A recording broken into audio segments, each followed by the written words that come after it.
Oi, aqui é o André Cunha, do Judicast, né? Estamos na nossa segunda entrevista. Hoje estamos aqui com o nosso ilustre João Pérez, né? Que é o nosso secretário da Fazenda Pública de Londrina, o cara que vê nossas receitas, cuida do nosso dinheiro.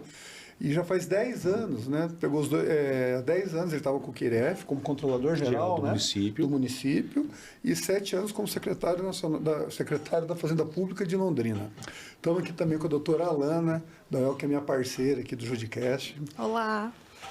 E vamos começar fazendo uma pergunta sobre aquela lei, doutor, a Lei 201 de 2000, né, de responsabilidade fiscal, agora que nós estamos acabando esses 8 anos de mandato, e você como secretário da Fazenda, qual é o seu ver dessa lei de responsabilidade civil? Porque ela tem alguns critérios, né, não deixar dívida para a gestão que vem, tem um equilíbrio, né, entre despesas e receita, né? Qual é o seu ver disso?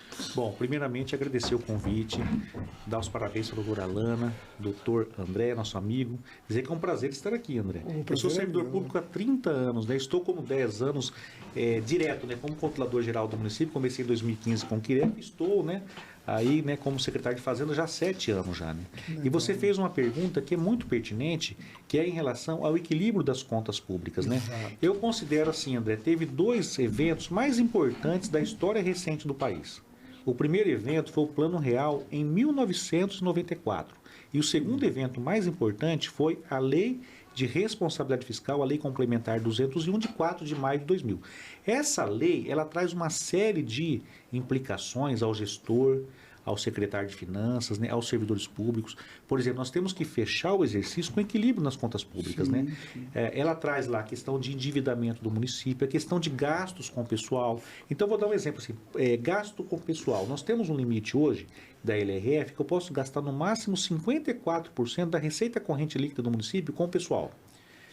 Nós temos depois o limite prudencial, que é 51,30, e o limite de alerta é 48,60. Quando você chega no limite de alerta, o Tribunal de Contas do Estado, ele emite um comunicado à Prefeitura para que você aponte as ações para reduzir o gasto pessoal. Então, vou dar um exemplo. Nossa receita hoje corrente líquida é de 2 bilhões e 600 milhões de reais.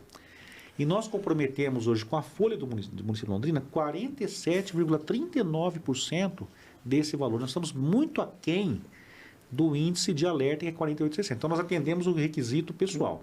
Vamos para endividamento. Endividamento hoje, o município tem uma dívida de 601 milhões de reais. Nós poderíamos ter 120% da receita corrente líquida com dívida. Nós poderíamos ter 3 bilhões e pouquinho com dívida. Nós temos 601 milhões de reais. A lei de responsabilidade fiscal, ela remete a uma resolução do Senado, a resolução 43, que traz os índices de endividamento. Então, nós estamos bem abaixo em relação ao endividamento, né? E em relação à questão do equilíbrio das contas públicas, em relação a receita versus despesa, né? Nós fechamos ano passado com um superávit de 27 milhões de reais nos chamados recursos livres.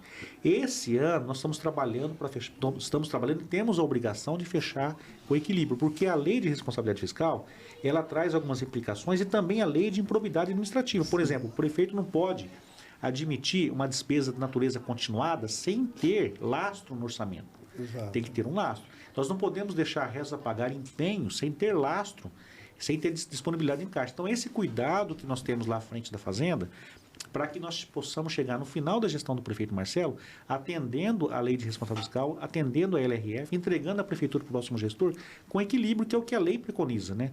A lei de improbidade, André, ela traz sanções ao prefeito e ao secretário como pena mesmo, pena de reclusão ela traz lá. Então, assim, é muito grave, é muito sério, né? E nós temos a obrigação como servidor público, agente público, de observar, né? E, se for o caso, propor medidas ao prefeito para equilibrar as contas do município, né? Nós estamos registrando agora de janeiro até fevereiro uma queda na arrecadação. Uma queda na arrecadação, e essa queda na arrecadação nós temos que compensar como? Nós temos que compensar reduzindo despesa, contingenciando as despesas, né, para que nós possamos chegar no final com equilíbrio, que é o que a lei exige. E como se justifica essa queda na arrecadação? Olha, nós temos várias discussões, por exemplo, eu acredito, né, e a gente torce, né, para que haja, né, uma retomada da economia na sua plenitude, né, nós temos uma dificuldade ainda de enxergar isso, né. O primeiro ano, que é o ano que passou, por exemplo, 2023, nós tivemos nós fechamos o exercício com 1,5 acima da arrecadação, da receita prevista. O ano anterior, em 2022, nós fechamos com 16% acima do que estava previsto. Então, a gente sente que está havendo, né? Aí não está havendo uma retomada da economia como nós gostaríamos, né? Eu acredito agora que a política do governo federal em relação ao equilíbrio das contas públicas, é importante que o governo federal tenha essa percepção, essa necessidade de buscar, né? Trabalhar com responsabilidade fiscal, porque isso irá forçar a redução da taxa de juros e, consequentemente, vai gerar mais recursos na economia, vai movimentar a máquina, mais emprego, mais renda. Então, primeiro, você faz o quê? Você faz o dever de casa, que é o quê? Trabalhar com responsabilidade fiscal e, na sequência, reduzir a taxa de juros, a taxa Selic, para que você possa estimular a economia. É isso que nós esperamos no segundo ano do mandato do presidente Lula, né? Para que haja uma retomada e um aumento na arrecadação do FPM, do ICMS, do próprio ISS, do nosso IPTU, né? Porque a gente sabe que, havendo uma retração da economia, acaba interferindo diretamente na arrecadação dos tributos, né? Então a gente espera que esse ano seja um ano melhor do que foi em 2023. Bacana. Você falou do ICMS, algumas coisas, eu lembrei que esse ano teve a reforma tributária que foi aprovada, né? É uma emenda constitucional, né, que foi a junção da PEC 110 com a 45, e o sistema antigo era chamado de anarco-caótico, manicômio tributário, Frankenstein funcional, né? Um dos piores sistemas tributários do mundo, um emaranhado de leis, uma confusão, principalmente o ICMS, que gerava guerra fiscal. O município, né, ainda funciona assim, né? Ele tem os impostos próprios, né, que é o IPTU, que é o IPTU, o ISS e o Imposto Interviews, né? E tem os empréstimos emprestados, que é 25% do ICMS, 25% do IPVA. Do IPVA, do Imposto de Renda, né? E eu acho que é 25% do ITR também, né? Salvo engano. Então, essa é a realidade atual. Mas entrando em vigor mesmo a reforma tributária, a emenda constitucional, né? Toda formalizada, com as leis complementares devidas e tudo mais. Qual é o teu ponto de vista para o Brasil? É lógico que a transição é 50 anos, é lenta, mas de um começo, assim, qual a opinião do secretário da Fazenda? Perfeito. Veja, a emenda, se não me falha a memória, a emenda que foi aprovada é a emenda 132 de 20 de dezembro do ano passado, né, que gerou a reforma. E virão agora as leis complementares. A reforma tributária é uma reforma de Estado, não é do governo do Lula, nem o governo do Bolsonaro, não é uma reforma de Estado, como tem que ser uma reforma política, como tem que ser uma reforma administrativa, então é uma reforma de Estado. Por que é importante essa reforma para a gente, né? Você vê, você citou os tributos do município. Nós temos lá IPTU, ISS, TBI e que vem da União, FPM, né? O IPI, nós temos o ITR, né? No caso do IPTU, 100% fica no município, né? O IPVA retorna 50%, o ICMS, 25% do que se arrecada é distribuído entre os 399 municípios do estado, né? Mas o que vai ser feito com a reforma? Vamos pegar um gancho, por exemplo, no ICMS. O ICMS hoje, 75% da formação do coeficiente de rateio dos municípios leva em conta o valor adicionado, ou seja, aquilo que as empresas faturam num ano em relação ao valor adicionado do Estado. Então, um peso maior é o valor adicionado. Daí tem outras variáveis, como, por exemplo, a questão da qualidade da educação, fator ambiental, número de propriedades rurais. Então, nós chegamos no coeficiente de participação do município de Londrina, no bolo, nesse bolo que eu lhe falei, de 25% do que nós arrecadamos. Mas o que muda em relação à reforma tributária, né? A reforma tributária que foi aprovada, o peso maior é o fator população. Então, o fator população tem um peso de 85% na formação do índice, do índice que será distribuído, né? Então, por exemplo, Londrina, como nós temos uma proporção da população em relação ao Estado maior do que o valor adicionado que nós temos hoje em relação ao valor adicionado do Estado, partimos do pressuposto que a reforma ela vai ser mais benéfica ao município. É óbvio, né, que tem as leis complementares que virão ainda, né? A reforma tributária, André, ela vai funcionar assim. Nós vamos ter lá a contribuição, né, que é a contribuição CDS. Sobre bens e serviços, né, que aí junto o PIS, COFINS e o IPI, e nós temos o IBS, né, que é o Imposto sobre Bens e Serviços, que daí soma o ICMS e o ISS. Londrina, hoje, a arrecadação forte, nós temos uma arrecadação muito forte em relação ao setor de serviços. Serviço é muito forte. Nós temos hoje a maior arrecadação do município, não é mais o IPTU. Não. É o ISS. Ano passado arrecadamos 380 milhões de reais de ISS contra 308 de IPTU. Esse ano a previsão nossa de arrecadação de ISS é de 450 milhões de reais, ou seja, a nossa cidade é de serviço. Então a reforma É óbvio, né, que nós trabalhamos para atrair empresas, nós temos que industrializar Londrina, né? Mas o peso da reforma para Londrina leva em conta o fator população, que, em princípio, é mais vantajosa a Londrina. Daí vamos falar da reforma. A reforma vai criar, então, os dois, né? A contribuição e o IBS. Sim. Nós vamos ter um período de transição de 50 anos. Exato.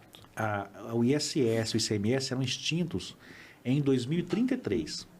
Então, você vai ter de 2024 até 2028, a média de arrecadação do município vai servir para quê? Para compensar a eventual perda nos próximos anos. Então, nós temos um trabalho na Fazenda para quê? Para aumentar a arrecadação nesse período 2024-2028, né, para servir de média para os próximos anos. Então, a reforma ela vai ser benéfica por quê? Porque ela vai reduzir a burocracia, né, vai juntar impostos, vai aumentar, vai ampliar o alcance da fazenda, reduzir a sonegação fiscal. E para Londrina, ela vai ser muito favorável. É óbvio, né, que a gente tem que acompanhar as leis complementares, mas a emenda que foi aprovada, ela é benéfica a Londrina. Eu acredito que a reforma não vai ser boa somente para Londrina, não vai ser no país inteiro, porque o que eu entendo de reforma tributária é que vai unificar alguns impostos, né? E aí quem não gosta da reforma tributária normalmente são os sonegadores. Perfeito, doutora. A ideia da reforma é ampliar o alcance da fazenda, é reduzir a sonegação fiscal.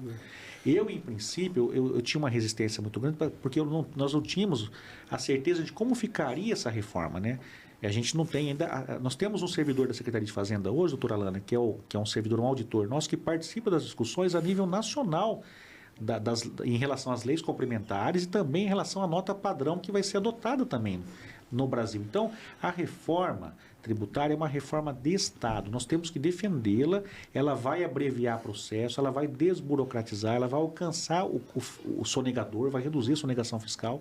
E para os municípios ela é muito importante. Só que talvez nós não tenhamos ainda, nós não vamos viver para ver o efeito dessa reforma, né? Porque tem um período de transição muito grande, né? É gradativo, mas o efeito da desburocratização já vai acontecer já, né? O efeito da arrecadação que nós vamos sentir nos próximos anos. Mas eu acredito que da forma como foi moldada, né, a proposta, ela vai ser muito boa. Agora tem uma questão também que cria lá o conselho que vai debater isso, né? São 27 representantes dos estados e Distrito Federal, mais 27 dos municípios, que vai debater a alíquota, vai debater questões relacionadas à arrecadação, né? Então também é um ponto que talvez o município ele tenha perdido a sua autonomia de decidir as alíquotas, por exemplo, né? Vai ficar agora a cargo de um conselho. Mas eu acredito, né, que a gente tem que sempre analisar a questão do interesse público, né, de todo o país, né? O que é benéfico para o país? A reforma ela é favorável, positiva. Então, além dos sonegadores, quem não teria muito interesse em ter uma reforma tributária, talvez fossem algumas prefeituras? Então, há uma briga muito grande em relação a algumas prefeituras que hoje, por exemplo, o efeito do valor adicionado, o fator industrialização, né, tem um peso muito forte, né? Então, vamos pegar, por exemplo, aqui no Paraná, você tem lá Curitiba, Araucária, São José dos Pinhais, que arrecadam muito ICMS, né? Então, é uma discussão muito grande. Como vai ficar depois da reforma? Se o valor adicionado vai deixar de ter um peso e vai entrar o fator população. Então, essa é uma questão que gera uma discussão a nível nacional entre as prefeituras, né? E aí nós temos que abrir um parênteses aqui, né?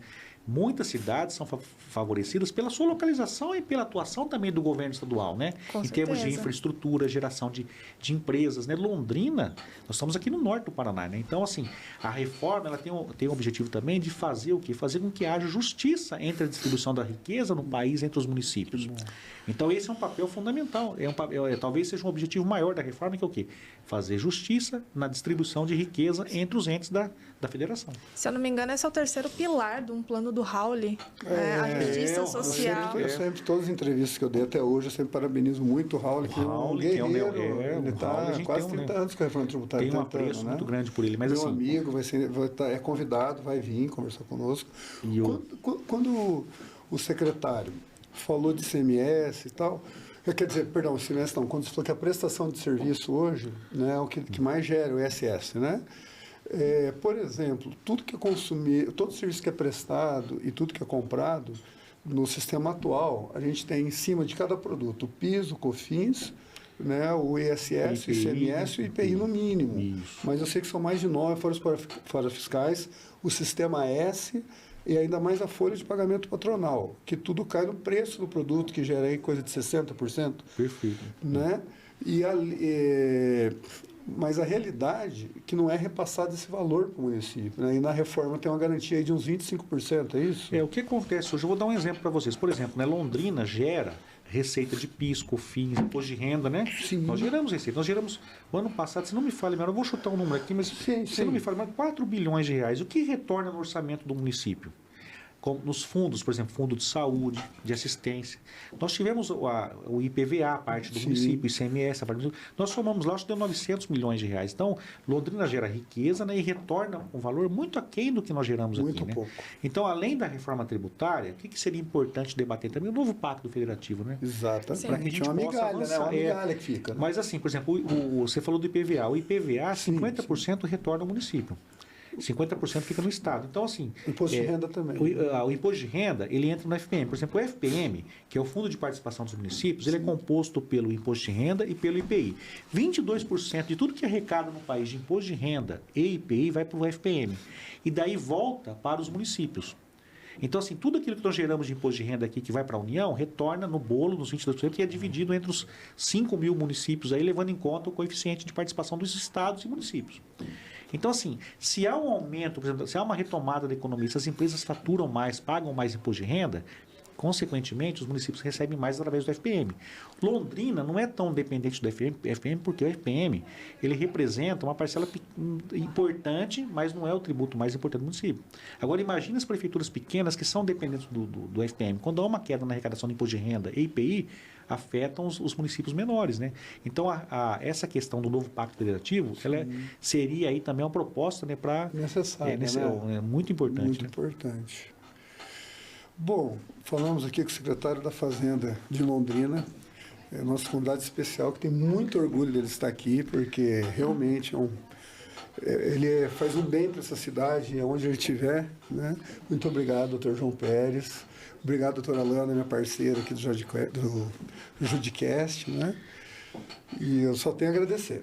Olha, é um prazer estar aqui, né? Eu recebi o convite do André, é um prazer, né, conhecer a senhora, a doutora Alana, né? Fico à disposição, destou um pouquinho aqui, né, que eu não sou advogado, eu sou economista, mas... Imagina!